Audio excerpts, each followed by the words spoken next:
6 साल की उम्र है मेरे करीम नबी की। अब वाक़ मकाम पर मेरे करीम नबी की वालिदा माजिदा सैयदा आमिना की तबीयत ख़राब हो गई। इतनी हुई कि आपको महसूस हुआ कि ये मेरी आखिरी सांसें हैं, मेरा वक्त आखिर आ पहुंचा है। मेरे नबी की अम्मी जान ने नबी के सर पे हाथ रखा, रो कर कहने लगी, बेटे हर चीज़ ने पुराना हो जाना है, हर बाकी ने फना हो जाना है।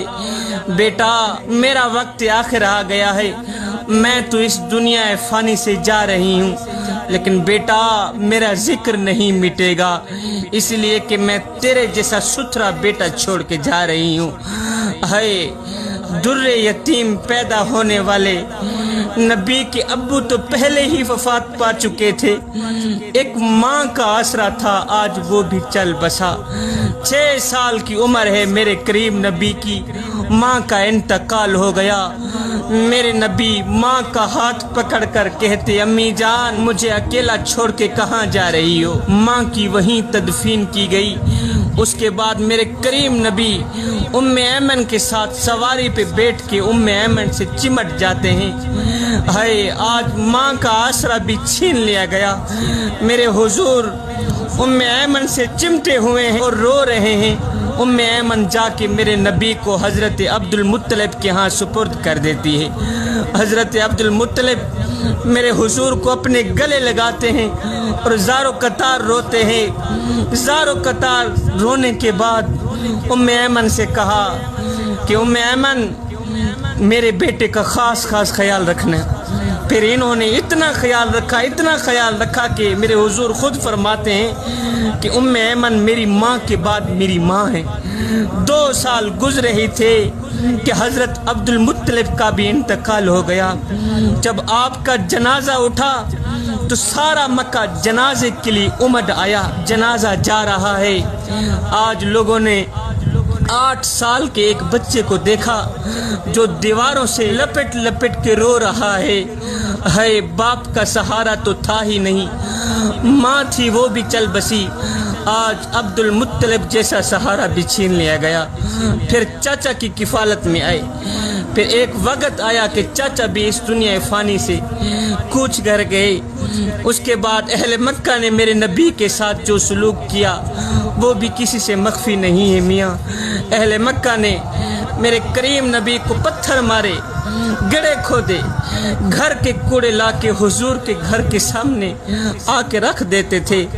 जवानों मुझे बताओ तो सही, आखिर किस चीज़ की सज़ा दी गई थी मेरे करीम नबी को।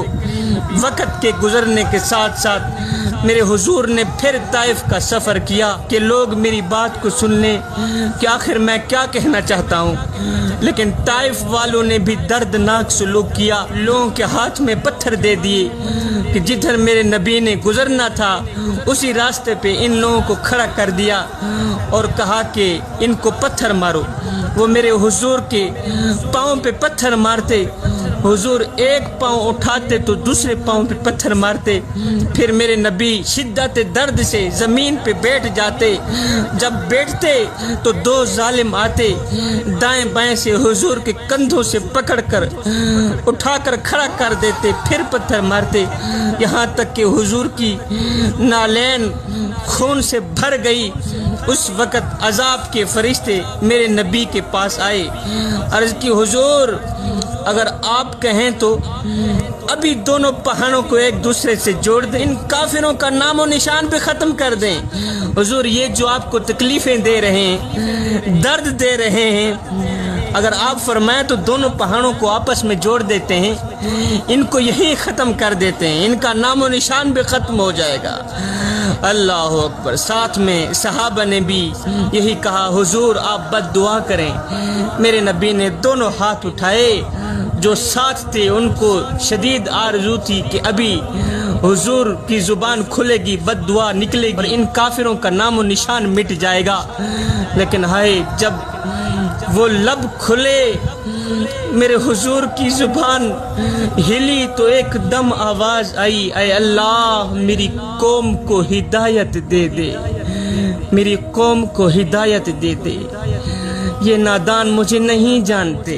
हाय ڈٹھے ورک قرآن دے پھول سرے تیری شان جیاں نہیں کوئی اور ڈٹھا تیری شان دا کرے مقابلہ جہڑا انہوں عاشقاں اصلی چور ڈٹھا او کوئی نور آکھے کوئی بشر آکھے پیندہ رات دنے ایہو شور ڈٹھا اللہ والیاں گل مکا چھوڑی تسا ہور ڈٹھا اساں ہور ڈٹھا رب حبلی امتی یا اللہ میری امت کو بخش دے ہے صبح ہے تو رب حبلی امتی زبان پہ شام ہے تو رب حبلی امتی زبان پہ ہے اے حضور کی آمد کا جشن منانے والوں اور کوئی ایسا پیار کرنے والا پہلے مجھے دکھاؤ تو صحیح مجھے بتاؤ کوئی اتنی محبت کرنے والا بھی ملے گا جو کہے اے میرے امتی کانٹا تیرے پاؤں میں چپتا ہے درد میں محمد کو ہوتا ہے